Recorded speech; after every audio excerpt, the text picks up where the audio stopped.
نبی اکرم نور مجسم صلی اللہ تعالی علیہ وسلم اللہ کے محبوب مطلق ہیں. ہم اللہ کے بندے ہیں اور رسول کائنات کے غلام ہیں صلی اللہ علیہ وسلم. ہمارا ایک بہت بڑا تعارف ہے. عباد الرحمن کہا ہے اللہ تعالیٰ نے اپنے بندوں کو. ہمیں کہا ہے کہ تم بہترین امت ہو. اللہ کریم نے اعزازات سے نوازا ہے. جن لوگوں کے پاس اتنی بڑی نسبتیں ہوں، اتنے بڑے حوالے ہوں، اتنی بڑی طاقتیں ہوں، ان کے پاس ظاہری طور پر اگر لوگوں کا جتھا نہ بھی ہو اور ظاہری طور پر اگر مال و اسباب وقتی طور پر نہ بھی ہوں، اقتدار، عہدہ اور بڑے لمبے چوڑے نعرے ان کے پیچھے نام بھی لگ رہے ہوں، تو یہ بہت بڑا تعارف نہیں کہ اللہ کے بندے ہیں اور رسول کریم کے غلام ہیں. اور کیا یہ تعارف جینے کے لیے، زندہ رہنے کے لیے اور گردن اٹھا کر جینے کے لیے بہت بڑا تعارف نہیں؟ باوجود اتنے بڑے تعارف کے اگر کوئی بندہ کمزور باتیں کرے، کچی پکی گفتگو کرے اور وہ اپنے آپ کو بار بار مظلوم ثابت کرنے کی کوشش کرے، وہ بار بار اپنے زخم دکھائے تاکہ وہ قابل رحم قرار پائے، تو یہ باتیں ایک مومن کو، ایک مسلمان کو، اللہ کے ایک بندے کو ذرا زیبا نہیں دیتی، ذرا اچھا نہیں لگتا. مسلمان اعصابی طور پر، ذہنی طور پر، نفسیاتی طور پر ایک طاقتور قوم ہے. مسلمان وہ قوم ہے جو مرعوب نہیں ہوتی، یہ روب دکھاتی ہے، روب. ہم وہ لوگ ہیں کہ جن کے اکابرین سوئے بھی ہوتے تھے، نہ سوئے ہوتے تھے حضرت عمر، لیکن ان کو سوئے ہوئے دیکھ کر بھی لوگ کانپا کرتے تھے، اس لیے کہ شیر تو شیر ہی ہوتا ہے نا، وہ سویا ہو تو پھر بھی شیر ہی. تو میں کچھ عرصے سے اس کمی کو بڑی شدت سے محسوس کرتا ہوں کہ لوگ، یعنی کوئی شخص بھی ملتا ہے تو وہ اس لہجے میں بات کرتا ہے کہ اسے مظلوم مان لیا جائے، قابل رحم مان لیا جائے، اس کی مدد کی جائے، اس پر توجہ کی جائے. یہ مسلمان کی شان نہیں. آپ سورہ بقرہ پڑھیں گے تو قرآن مجید اصحاب صفہ کی شان بیان کرتا ہے کہ انہیں بڑی حاجت ہے، بڑے ضرورت مند ہیں. وہ لوگ تھے جو کئی دنوں تک روٹی نہیں کھاتے تھے، لیکن رب فرماتا ہے کہ میرے محبوب کے مدرسے کے ان طالب علموں کو جو دیکھے گا اسے محسوس ہوگا کہ یہ تو بڑے امیر لوگ ہیں. کیوں محسوس ہوگا؟ لا یسألون الناس الحافا. یہ لوگوں سے لپٹ کر سوال نہیں کرتے، کشکول طلب نہیں دراز کرتے، یہ اپنے پردے کو قائم رکھتے ہیں. خودداری، عزت نفس، وقار، خودی. ہمارے ہاں تیزی سے ان چیزوں کا آج جو ہے وہ یوں محسوس ہوتا جیسے قحط ہو گیا ہے. اللہ ماشاءاللہ، آپ کے زخم دکھانے سے کوئی بھی آپ کا زخم نہیں بھرے گا. بلکہ میں نے تو یہ دیکھا ہے اپنی زندگی میں کہ اچھا بھلے تعلقات چل رہے ہوتے ہیں، آپ کو ذرا ضرورت پڑ جائے تو سامنے والا آنکھیں پھیر لیتا ہے، اسی وقت اس کا ماحول اور اس کے حالات خراب ہو جاتے ہیں. اس لیے اپنا سارا بھروسہ، اپنی ساری توجہ، اپنی سوچوں کا مکمل مدار صرف اللہ رسول کی ذات کو بنائیں، اور اس انداز میں بنائیں کہ کون دیتا ہے دینے کو تو چاہیے، دینے والا ہے سچا ہمارا نبی. اور یہ ذہن بنائیں زندگی میں کہ رب رسول کی بارگاہ سے 2 قطرے بھی مل گئے تو دنیا بھی بن جائے گی، آخرت بھی بن جائے گی. اس لیے ادھر ادھر دیکھنا تھوڑا کم کریں. اور بالخصوص آج اپیل کروں گا، استاد اپنے شاگردوں کو، پیر اپنے مریدوں کو، باپ اپنی اولاد کو بڑی بڑی باتوں کا سبق پڑھائے، بڑی بڑی باتوں کو. اقبال نے شکوہ کیا، اقبال کہنے لگے شکایت ہے مجھے یا رب خدا بندان مکتب سے. یہ جو انہیں کہتے ہیں کہ جناب پڑھ جاؤ گے تو روٹی اچھی ملے گی، یہ انہیں کہتے ہیں پڑھ جاؤ گے تو کار میں بیٹھو گے، پڑھ جاؤ گے تو کوٹھی بنا لو گے، یہ کیا سبق پڑھا رہے ہیں بھلا؟ ان کو تو تم بڑے بڑے باتیں بتاؤ، انہیں کہو پڑھو گے تو دنیا میں حضور کے دین کا انقلاب برپا کرو گے. تم ان کہو کہ تم پڑھو گے تو تم ایک پورا ملک چلاؤ گے، تم انقلاب برپا کرو گے، اٹھ باندھ کمر کیوں ڈرتا ہے، پھر دیکھ خدا کیا کرتا ہے۔ اقبال کہنے لگے یہ تم کیا سبق پڑھا رہے ہو کہ روٹی صحیح مل جائے گی، چندہ اکٹھا کرنے کا طریقہ آ جائے گا؟ کہنے لگے شکایت ہے مجھے یا رب خدا بندان مکتب سے، سبق شاہی ہے اور بچوں کو دے رہے ہیں خاک بازی کا۔ اڑنے والی تعلیم تھی اور یہ انہیں رینگنے کا سبق پڑھا رہے ہیں۔ تگڑی تگڑی باتیں بچوں کو سکھاؤ، تگڑی تگڑی۔ یہ پھر سارے نہ ڈھونڈتے پھریں کہ وہ فلانا جو ہے نا چاچا امیر ہے تو ماموں امیر ہے تو فلانی خالہ باہر ہے تو فلانا ذرا مہربانی، کوئی بھی نہیں مہربانی کرتا۔ مہربانی جب بھی کرتا ہے یا خدا کرتا ہے یا مدینے والے محمد مصطفیٰ کرتے ہیں۔ اپنی توجہات کبھی بچوں کو دیکھیں، حضرت لقمان اپنے بیٹے کو کیا کہتے ہیں یا بنیا اقم الصلاۃ وامر بالمعروف وانہا عن المنکر۔ حضرت لقمان اپنے بیٹے کو سمجھاتے ہیں، کہتے ہیں اے بیٹا نماز قائم کرنا، لوگوں کو بھلائی کا حکم دینا، برائی سے منع کرنا، وَاصْبِرْ عَلَىٰ مَا أَصَابَكَ، اور جب مصیبت پہنچے تو صبر کرنا، ادھر ادھر رونا دھونا نہ کرنا۔ نماز پڑھنا، بھلائی کا حکم دینا، برائی سے منع کرنا، اور اگر کوئی مصیبت پہنچے تو اس پر صبر کرنا۔ کتنے کام ہو گئے؟ 4۔ ایک نماز پڑھنی ہے، ایک بھلائی کا حکم دینا ہے لوگوں کو، ایک برائی سے، اور اگر کوئی مشکل آئے تو کیا کرنا ہے؟ ان ذالک من عزم الامور۔ فرمایا بیٹا یہ بڑی ہمت والے کام ہیں، ہمت والے کام کرنا، ہمت والے، طاقتیں اپنی قائم رکھنا، کمزور نہ پڑنا، لوگ تمہارے آنسو نہ دیکھیں، کوئی تمہیں تڑپتا نہ دیکھے۔ چھوٹا چھوٹا زخم لے کر لوگ سگنل پہ کھڑے، چھوٹی چھوٹی مجبوریاں لے کر لوگ مانگنے کے لیے دروازوں پر کھڑے ہیں۔ امت مسلمہ کا یہ مزاج نہیں، یہ وقار نہیں، یہ انداز نہیں۔ ہم تو بانٹنے والے لوگ، چلے مشکل آ جاتی ہے، زندگی میں ضروریات پڑ جاتی ہیں، قرضہ صحابہ بھی لے لیا کرتے تھے، لیکن یہ جو لہجے آج ہم نے اختیار کر لیے، کمزور ہو جانا، کچا پڑ جانا، غریبی کا رونا، یہ انداز اہل ایمان کا بچوں کو طاقتور ہونا چاہیے۔ میرے نبی کریم صلی اللہ تعالی علیہ وآلہ وسلم نے نا ارشاد فرمایا، ایسا نہیں ہے کہ کوئی بندہ کمزور ہے تو وہ ناپسندیدہ ہے، یہ نہیں فرمایا کہ جو بزدل ہے تو وہ بڑا کوئی کٹا ہوا آدمی ہے، لیکن حضور فرماتے ہیں، صحیح مسلم میں حدیث موجود ہے، حضور فرمانے لگے طاقتور مسلمان نا اللہ کی نظر میں بزدل مسلمان سے زیادہ پیارا ہے۔ طاقتور ہے نا، اس کی شان زیادہ ہے۔ یہ جو با ہمت ہے، با حوصلہ ہے، جس کے اعصاب مضبوط ہیں، یہ رب کریم کی بارگاہ میں باوقار ہے، اللہ کے حضور اس کی قدر ہے۔ اور حضور علیہ الصلوۃ والسلام صحابہ کو دعائیں سکھایا کرتے تھے، اور تعلیم امت کے لیے خود بھی حضور وہ دعا فرمایا کرتے تھے، کہتے تھے اے اللہ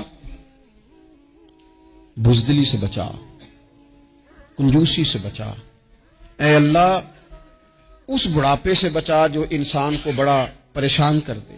حضور دعائیں مانگا کرتے تھے۔ دیکھیں بیمار انسان ہو جاتا ہے، اگر وہ سوچے نا رب کی طرف سے ہے تو پھر بیماری کا لوگ بڑا مزہ لیتے ہیں، کیونکہ جب بندہ بیمار ہوتا ہے تو نفسانی خواہشات ساری ختم ہو جاتی ہیں۔ اور میں اکثر دوستوں سے کہتا ہوں کہ بعض چیزیں ایسی ہیں جو وجد میں لے آتی ہیں بندے کو، اگر وہ غور کرے تو۔ آپ یہ حدیث پاک سنیں، حضور علیہ السلام نے فرمایا بیمار کے ساتھ ضد نہ کرو کہ ضرور کھا، ضد نہ کرو، اس لیے کہ اللہ اسے کھلا بھی دیتا ہے، پلا بھی دیتا ہے۔ اب جب کسی کو پتا چلے کہ میں بیمار ہوں تو رب مجھے کھلا پلا رہا ہے تو مجھے بتائیے بیماری کتنی پیاری لگے گی، بیماری میں کتنا سرور آئے گا۔ پھر تو انسان ہمیشہ چاہے گا کہ مجھے وہ چیزیں ملیں جو مجھے اللہ تبارک و تعالیٰ کی بارگاہ کے قریب کر دیں۔ دوسری بات یہ ہے کہ میدان میں جب انسان اترتا ہے نا تو اسے ایک بات اپنے ذہن میں رکھنی چاہیے کہ جیت اور ہار یہ اللہ تعالیٰ کے دست قدرت میں ہے، لیکن جب وہ لڑے تو جیتنے کے لیے لڑے۔ ہمارے ہاں نا بہت سارے لوگ لڑنے سے پہلے ہی ہارے ہوئے ہوتے ہیں، میدان میں نکلنے سے پہلے ہی وہ کمزور باتیں کر رہے ہوتے ہیں، ابھی سفر شروع نہیں ہوتا، وہ کہہ دیتے ہیں نہیں جناب آپ کی بات تو ٹھیک ہے پر کیسے ہوگا، کیوں کر ہوگا، لوگ تو آج کل چلتے ہی نہیں، بڑے مسئلے خراب ہیں۔ اور پھر کچھ لوگ ایسے ہیں جن کی باتیں سن کر بندے بیک ڈیر لگا لیتے ہیں، اور میں نے دیکھا باتیں کرنے والے وہی رہتے ہیں اور کام کرنے والے کہاں سے کہاں چلے جاتے ہیں. یہ یقینی نہیں کہ جیتیں گے، لیکن جب میدان میں اترے نا تو پھر ہمیشہ جیتنے کے لیے اترے. کوشش کریں کہ میں نے اس انداز میں نکلنا ہے کہ میں نے نہ جیتنا ہے. حضرت مولا علی شیر خدا کرم اللہ تعالی وجہ الکریم سے کسی بندے نے پوچھا، حضور آپ ہر میدان میں کامیاب کیوں رہتے ہیں؟ فرمانے لگے جیت ہار تو رب کریم کے دستے قدرت میں ہے، لیکن جب میں اترتا ہوں نا میدان میں تو میں دشمن دیکھ کے پہلے ہی فیصلہ کر لیتا ہوں کہ میں نے اس کے پیٹ میں خنجر مارنا ہے کہ گلے پہ، میں جیتنے کے لیے میدان میں اترتا ہوں. تو آپ دیکھ لینا دیواریں ہلتی رہتی ہیں اور در کانپ جاتا ہے. علی کا نام سن کر اب بھی خیبر کانپ جاتا ہے. کیوں کہ کہتے ہیں میں ذہن بنا لیتا ہوں کہ میں اسے کاٹ کے لاؤں گا، میں ڈرتا اور سہمتا ہوا میدان میں نہیں اترتا. ذہن ہوتا ہے کہ آج لڑوں گا تو جیتوں گا، آج میں دیکھیں میں کیا کرتا ہوں. حوصلہ نہیں پیدا کر پا رہے بچوں میں. کچھ بچے بھی اللہ خیر کرے عزم و ہمت والے لوگوں کے پاس بیٹھتے نہیں. اور دوسرا ہم اپنے بچوں کا کسی کو آئیڈیل بھی نہیں بننے دیتے. بچے کسی کا نام لیتے ہیں تو ہم کہتے ہیں پتر چھاڑ پر. یہ دور ہی نہیں ہے.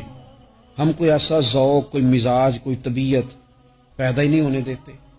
کچھ آنے والی نسل کا مزاج ہے کہ وہ اٹھنا نہیں چاہتی، بیٹھنا نہیں چاہتی، چلنا نہیں چاہتی. وہ چاہتی ہے میں لیٹی رہوں، موبائل میرے ہاتھ میں رہے، باقی سارے کام ریموٹ کنٹرول ہو. جب انسان دیکھیں نا، ایک ڈاکٹر صاحب کے پاس ایک دفعہ میں گیا تو ایک مریض کو وہ سمجھا رہے تھے، اسے کہہ رہے تھے کہ تو تھوڑی ورزش بھی کیا کر، تھوڑی ورزش بھی کیا کر. اور ساتھ انہوں نے بڑی اچھی بات کی، کہنے لگا کہ اللہ تعالیٰ نے نا جسم میں جوڑ بنائے ہیں، یہ گھٹنے ہیں، یہ کونیاں ہیں، اللہ نے جوڑ بنائے ہیں، اسی لیے تو بنائے تھے کہ تھوڑی ان کو حرکت بھی دی جائے. لیکن اگر آپ ان جوڑوں کو حرکت ہی نہیں دیں گے تو یہ تو زانگا لود ہو جائیں گے. تو کام زندگی میں عزم کے ساتھ، ہمت کے ساتھ، اور سب سے بڑی مضبوطی یہ ہے کہ آپ یہاں سے مضبوط ہوں، آپ اعصابی طور پر مضبوط ہوں. یہ جو کمزوری ہے نا، ذہنی کمزوری، میں نہیں پسند کرتا کہ مطلب خواتین بچوں کو اس لیے ڈرائیں کہ بیٹا او ہو بلی آ گئی ہے. بلی کیا ہوتی ہے جی؟ لیکن جو خواتین آج بھی بچوں کو بلی سے ڈرائیں گی، اچھا اس کو ڈرا بلی سے رہی ہوتی ہیں اور ساتھ کہہ رہی ہوتی ہیں ماما کا شیر. یہ آپ کا شیر بلی سے ڈرتا ہے، یہ اماں کا شیر بلی سے ڈر رہا ہے. آپ نے اس سے بلی سے ڈرا دیا اور نام شیر رکھ دیا ہے. یہ کیسا شیر ہے کہ جو بلی آتی ہے تو بھاگ جاتا ہے. یہ ماحول مطلب متضاد ہے. یہ کاکروچ دیکھ کر چیخے مارنا نا، یہ برگر فیملی ہونے کی علامت ہے. چھپکلی دیکھ کر نا چیخے مارنا، یہ امیر گھروں کی علامت ہے، پڑھے لکھے لوگوں کی علامت. یہ کیا مذاق ہے؟ جو قوم چھپکلی سے ڈرتی ہے، کاکروچ سے ڈرتی ہے، اور جو لوگ کہتے ہیں ہو یہ جناب یہ تو اندر میرے وہ آ گیا ٹوکا تو یہ کھا جائے گا، تو یہ قوم انقلاب برپا کرے گی، یہ میدانوں میں نکلے گی. بڑے خوبصورت انداز میں ویڈیو بنا کے تو اس کو شیئر کیا جاتا ہے کہ وہ جی قربانی والے دن بکرا ذبح ہو رہا تھا تو بچہ رو پڑا. کیا بات کرتے ہیں آپ؟ یہ جہاد کرے گا بچہ کل کو جو بکرے ذبح ہونے پر روتا ہے؟ اعصابی مضبوطی ذہنی طور پر مضبوط کب ہوتی ہے؟ جب انسان اخلاقاً مضبوط ہوتا ہے، اس کی طبیعت وزادار ہوتی ہے، اس کا مزاج اسے مضبوط کرتا ہے. آپ ایک حدیث دیکھیں، ترمذی میں موجود ہے. حضور علیہ الصلوۃ والسلام نے فرمایا جب اللہ تعالیٰ نے زمین کو پیدا کیا تو زمین ہلنے لگی. تو اللہ نے پہاڑوں کو میخیں بنا کر، قلعے بنا کر زمین میں لگا دیا تو زمین ٹھہر گئی. فرشتے فوراً عرض گزار ہوئے کہ مالک تیری سب سے طاقتور مخلوق یہ پہاڑ ہیں؟ فرمایا نہیں، لوہا جو ہے نا وہ پہاڑوں سے بھی طاقتور ہے، کیونکہ لوہا پہاڑ کو کاٹ دیتا ہے. یا اللہ پھر لوہا سب سے طاقتور ہے؟ فرمایا نہیں، آگ اس سے بھی طاقتور ہے. کیا آگ سب سے طاقتور ہے؟ تو فرمایا نہیں، پانی بھی ہے. کیا پانی طاقتور ہے؟ فرمایا ہوا بھی ہے، جو پانی کا رخ پھیر دیتی ہے. مسلمانوں خدا را اس سے بڑا ذوق نہیں ملے گا. میں طاقتور ہونے کا طریقہ بتا رہا ہوں. ہمارے ہاں لوگ سمجھتے ہیں کہ میں بولتا زیادہ ہوں اس لیے میں طاقتور ہوں، میرے پاس اسلحہ زیادہ اس لیے میں یہ دیکھو حضور نے بتایا طاقتور کون ہوتا ہے. یا رسول اللہ پتھر پہاڑ طاقتور ہے؟ تو فرمایا نہیں، ان پر تو لوہا ہے، لوہا طاقتور ہے، نہیں اس پر تو آگ ہے، آگ طاقتور ہے، نہیں اس پر تو پانی ہے، پانی طاقتور، اس پر تو ہوا ہے۔ تو حضور پھر مہربانی کریں بتائیں طاقتور کون ہے؟ تو یہ دیکھو نا، یہ یاد رکھو نا، یہ کائنات کے سب سے بڑے حکمت والے محبوب کی بات یاد رکھو نا۔ حضور فرمانے لگے سب سے زیادہ طاقتور وہ مومن ہے جو سیدھے ہاتھ سے صدقہ دیتا ہے اور دوسرے کو پتہ بھی نہیں لگنے دیتا۔ اس ہاتھ سے صدقہ دیا اور اس ہاتھ کو پتہ، جس میں یہ اخلاقی طاقت آ جائے نا کہ اللہ کے رستے میں دے کر پھر اسے چھپانا آ جائے، وہ بڑا طاقتور آدمی ہے۔ میں یہ سب سے بڑا طاقتور ہے جس نے اپنے رب سے راز نیاز شروع کر لیے، اللہ کے رستے میں دیتا ہے پھر کسی کو خبر۔ یہ کون سی طاقت ہے؟ یہ روحانی طاقت ہے، یہ اخلاقی طاقت ہے، یہ کردار کی طاقت، یہ سوچوں کی طاقت ہے، یہ آپ کے مزاج کے بلند ہونے کی طاقت ہے۔ لیکن اگر مسجد میں ٹائلیں لگوا کر بھی ایک ٹائل پہ نام لکھوا لیا ہے، اگر کہیں تعاون کر کے بھی کہا میرا ذکر کرو، کوئی خدمت کر کے کہا میرا نام لو، پھر آپ کمزور ہیں، پھر آپ طاقتور نہیں ہیں، پھر آپ نے بزدلوں جیسا کام کیا، پھر آپ نے وہ رنگ اختیار کیا ہے جو شاید آپ کو ذہنی طور پر بڑی کوفت میں مبتلا کر دے۔ تو اعصابی طاقت، اعصابی قوت، آپ دیکھیں حضرت صدیق اکبر رضی اللہ تعالیٰ عنہ، حضور نے تربیت کی تھی نا۔ میں ذمہ داری سے کہتا ہوں کہ تعصب کی عینک نہ کسی نے پہنی ہو، ورنہ کائنات میں عشق کی داستان ختم ہو جاتی ہے جناب صدیق اکبر پر۔ جو پیار انہوں نے مدینے والے محبوب سے کیا ہے کوئی کر ہی نہیں سکتا۔ اور ہر وقت کی جدائی، ہر وقت کی، یعنی بیٹھے بیٹھے نا حضور کے وصال کے بعد بیٹھے بیٹھے حضرت صدیق اکبر اٹھ کے نا تو ایک رستے پہ چلنا شروع ہو گئے۔ کسی نے پوچھا ابو بکر کہاں جا رہے ہو؟ کہنے لگے یار ایک دن نا محبوب 2-3 دن کے لیے کہیں گئے تھے، اس رستے واپس آئے تھے۔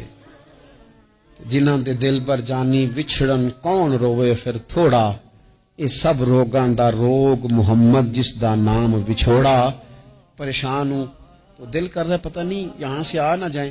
اتنا زیادہ محبوب کی غلامی اور نبی پاک کی محبت کا ذوق، لیکن اعصابی طور پر مضبوط کتنے تھے؟ حضور کے وصال کے بعد جس بندے نے اپنے پروں کے نیچے پوری امت کو سنبھال لیا ہے نا، اس کا نام بھی ابو بکر صدیق ہی ہے۔ ایسے ایسے سنبھال لیا، سب سنبھال، دکھ سب سے زیادہ لیکن سنبھالا۔ کوئی زکوٰۃ کا منکر پیدا ہو رہا ہے، کوئی ختم نبوت پہ حملہ کر رہا ہے، کوئی کچھ ہو رہا ہے، کوئی کچھ ہو رہا ہے، ابو بکر صدیق نے فرمایا سارے لشکر روانہ کرو، جہاں جہاں حضور نے فرمایا تھا جہاد کرو۔ فرمایا جو ایک رسی بھی زکوٰۃ کی نہیں دے گا وصول کریں گے۔ لوگوں نے کہا حضور حالات بڑے اور طرح کے ہیں، کیسے کام چلے گا؟ حضرت عمر جیسے دلیر بندے بھی کہنے لگے جناب یہ نظام کیسے چلے گا؟ تو ابو بکر صدیق فرمانے لگے عمر تجھے تیری ماں روئے، تو بڑے مضبوط مزاج کا تھا، یہ مجھے کیا پیغام دے رہا ہے؟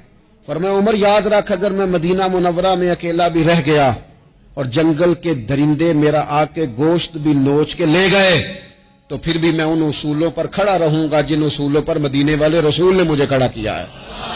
ذرا گنجائش نہیں۔ ہم یہاں سے مضبوط لوگ ہیں، یہاں سے ذہنی بلندی، ذہنی پختگی، یہ حسن ہے زندگی کا۔ یہ کیا بات ہوئی؟ پرسوں فیصلہ کوئی اور تھا، سویرے پروگرام کوئی اور بن گیا، کل فلانے کا مرید تھا آج مجھے فیض نہیں ملا ادھر جا رہا ہوں، پرسوں فلانے کو استاد بنا بیٹھا تھا آج میرا پروگرام بدل گیا ہے، کل میری سوچیں اور تھیں آج میری سوچیں اور ہیں۔ جو قوم ساری زندگی تعین ہی نہ کرے وہ کام کیسے کرے گی؟ جو رستے کا آغاز ہی نہ کرے وہ منزل پر کیسے پہنچے گی؟ تو کمزور باتوں سے نکلیں، بزدلانہ سوچوں سے باہر آئیں، طے کریں زندگی میں یہ کچھ ہم نے کرنا ہے۔ میں نے کہا ہے نکلے میدان میں جیتنے کے لیے، پھر رب کی مرضی ہے، پھر اللہ کی مرضی ہے۔ ساری زندگی صحابہ پر قرض رہا، قرضے بھی رہے، خدمتیں بھی ہوتی رہی، جہاد بھی ہوتے رہے، ڈیوٹیاں بھی ہوتی رہیں، سارے کام ہی ہوتے رہے۔ ہمارا یہ مزاج ہے ایک دو کھا گیا ہے ساری خوشیاں ہی گئیں، بس سارا کچھ ختم کر بیٹھتے ہیں۔ تو تھوڑی سی نا مضبوط دیکھیں۔ اچھا یہ حضرت ابو بکر کا حال ہے، تو جناب عمر کی کیفیت کیا ہے؟ کلمہ پڑھتے ہی حضرت عمر نے فرمایا یا رسول اللہ، جب آپ سچے، قرآن سچا، اسلام سچا، تو چھپ کے نماز پڑھنے کا کیا مطلب ہے؟ فرمایا ابھی تعداد ہی کوئی نہیں، 40 تو مسلمان ہیں۔ عرض کی حضور مہربانی کریں نا، آپ صرف اجازت دیں۔ 20 لوگوں کی صفیں بنا دی گئیں، ایک صف کے آگے حضرت عمر ہیں، ایک صف کے آگے حضرت امیر حمزہ ہیں۔ جناب عمر کہنے لگے چونکہ آپ اللہ کے رسول ہیں تو لہذا نماز بھی آج اللہ کے گھر میں پڑھی جائے گی۔ تو حضرت عمر بیت اللہ شریف کے بیچ کھڑے ہو کے نعرہ لگاتے ہیں، فرماتے ہیں میں عمر ہوں، تم مجھے بھی جانتے ہو، میرے باپ کو بھی جانتے ہو، تم میرا قبیلہ بھی جانتے ہو، میں نے پڑھ لیا ہے محبوب کا کلمہ۔ اب جس نے بچے یتیم کرانے ہو اور اپنی بیوی بیوہ کرانی ہو وہ آئے اور مجھے روکے۔ یہ محبوب اللہ کے ہیں اور گھر بھی اللہ کا ہے، تو نماز بھی آج اللہ کے گھر میں پڑھی جائے گی۔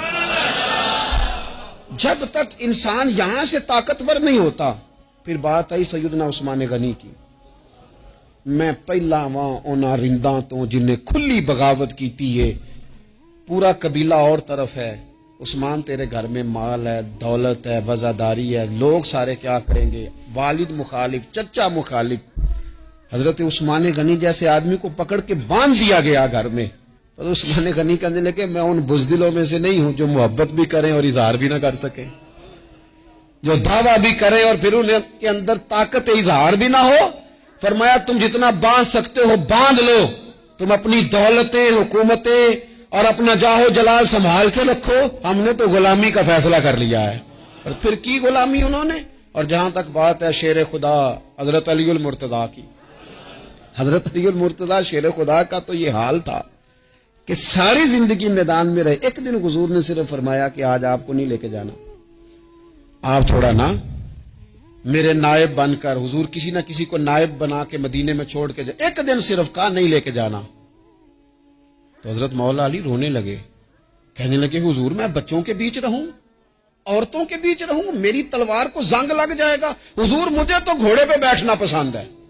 اچھا میں آپ کو ایک اور بات بھی عرض کروں، پہلے بھی میں نے کہا تھا پھر کہتا ہوں، کچھ لوگ پڑھے لکھے ہوتے ہیں بہادر نہیں ہوتے۔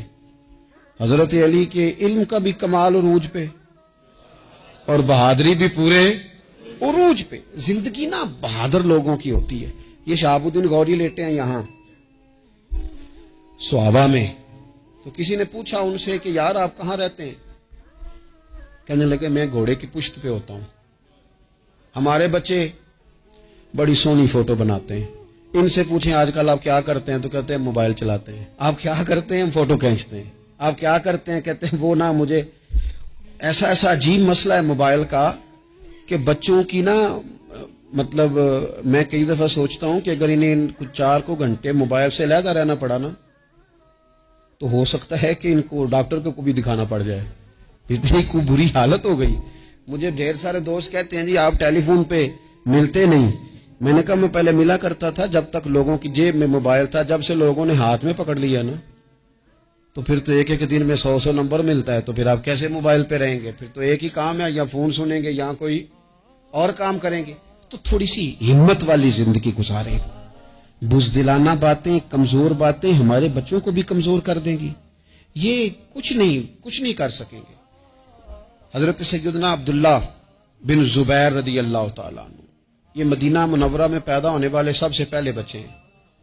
حضرت سیدنا ابوبکر صدیق رضی اللہ تعالیٰ عنہ کے نواسے ہیں، حضور کے پھپھو جناب صفیہ کے پوتے ہیں، اور عشرہ مبشرہ صحابی حضرت زبیر بن عوام ان کے بیٹے ہیں۔ شروع سے ہی بڑے بہادر تھے۔ ایک دن کچھ بچے گلی میں کھیل رہے تھے تو ایک شخص نے آ کے نا چیخ ماری، ڈرایا، سارے بچے بھاگ گئے۔ جناب عبداللہ ابن زبیر کہنے لگے کیوں بھاگتے ہو؟ اب چیخوں سے بھی ڈرو گے؟ واپس آؤ سارے، میں تمہارا امیر ہوں، آؤ ذرا اس پر حملہ کریں۔ ہم سارے بھاگے اور یہ اکیلا کھڑا رہے۔ اس پر حملہ کیا، وہ ڈرانے والا خود ڈر کے بھاگ گیا۔ تھوڑا سا نا مزاج، ذہن، طبیعت دیکھیں نا، بدتمیزی اور چیز کا نام ہے لیکن گفتگو کا مضبوط ہونا یہ اور چیز کا نام ہے۔ بچوں کو جب پوری طرح یہاں تو ہم ان کو اس قدر زیادہ کمروں میں بند رکھتے ہیں کہ جب وہ نکلتے ہیں باغی ہو جاتے ہیں، یہاں پھر یہ ہوتا ہے کہ ان کے اندر جو صلاحیتیں ہوتی ہیں وہ پوری طرح دب جاتی ہیں۔ وہ جو کیفیات ہوتی ہیں جو ایک مردانہ وصف میں ہونی چاہیے، ان کے اندر موجود نہیں ہوتی۔ اقبال کہتے ہیں آئین جواں مرداں حق گوئی و بے باکی، اللہ کے شیروں کو آتی نہیں روباہی۔ اور یہ جو سہمے دوست ہیں نا، بالخصوص غریب طبقے سے، ان سے میں عرض کروں گا کبھی کسی کی گاڑی دیکھ کر مروب نہیں ہونا، کبھی کسی کے مہنگے کپڑوں کے روب میں نہیں آنا، کبھی نہیں۔ حالات کے سہمے ہوئے لوگوں کو بتا دو حالات بدل جاتے ہیں، ایک جیسے نہیں رہتے۔ کبھی کمزور نہ پڑیں اور جگہ جگہ اپنے دکھ بھی نہ بتائیں، جگہ جگہ اپنے دکھ نہ بتائیں، ہمت کریں، ہمت کریں۔ ایک شاعر نے کہا تھا کہ با ہمت لوگ کبھی ہارا نہیں کرتے، یہاں وہ جیت جاتے ہیں، یہاں کچھ سیکھ جاتے ہیں۔ وہ نا میدانوں میں رہتے ہیں، کمزور نہ پڑیں۔ یہ جو اتنا لمبی لسٹ بن گئی ہے نا، اتنی لمبی لسٹ مانگنے والوں کی، اتنا لمبی فہرست ہو گئی ہے ہر سگنل پہ، ہر چوک میں، ہر رش والی جگہ پہ، یہ بتاتی ہے کہ لوگ اس کو آر ہی نہیں سمجھتے، کمزوری نہیں سمجھتے، طاقت والا مزاج۔ حضرت عمر بہادر تھے تو بہادر لوگوں کو پسند بھی بڑا کرتے تھے۔ حضرت عبداللہ ابن زبیر چھوٹے تھے، بچوں کے ساتھ کھیل رہے تھے، اور یہ وہی حضرت عبداللہ ابن زبیر ہیں جو بعد میں امام حسین کے قاتلوں کے سامنے ڈٹ کے کھڑے ہو گئے، اور انہوں نے اعلانیہ ان لوگوں کا بائیکاٹ بھی کیا اور ان لوگوں کے ساتھ سفارا بھی ہوئے، حضرت عبداللہ ابن زبیر۔ اور فرماتے ہیں کہ میری ماں 90 سال سے زیادہ عمر تھی حضرت اسماء بنت ابی بکر کی، جب میں نے انہیں کہا نا اماں وقت آ گیا ہے شہادت کا، تو میری اماں مجھے کہنے لگی پتر میدان میں رہنا، میدان میں بکرے کو ذبح ہوتے وقت تکلیف ہوتی ہے، جب اس کی کھال اتاری جائے پھر کوئی تکلیف نہیں ہوتی، ایسے ہی کمزور نہ پڑنا۔ ہمارے ہاں تو لوگ کہتے ہیں نا پتر اندروں کنڈی لے لا، ساڑی نہیں لڑائی، تو جب ہمارے گھر آگ آئے گی پھر اسے ہم بند کریں گے، ابھی نہ تو بالکل باہر نہ نکلنا۔ کیسے قوم آگے بڑھے گی؟ جرتیں کیسے پیدا ہوں؟ اور جو کچھ کہہ نہیں سکتے وہ منوائیں گے کیسے؟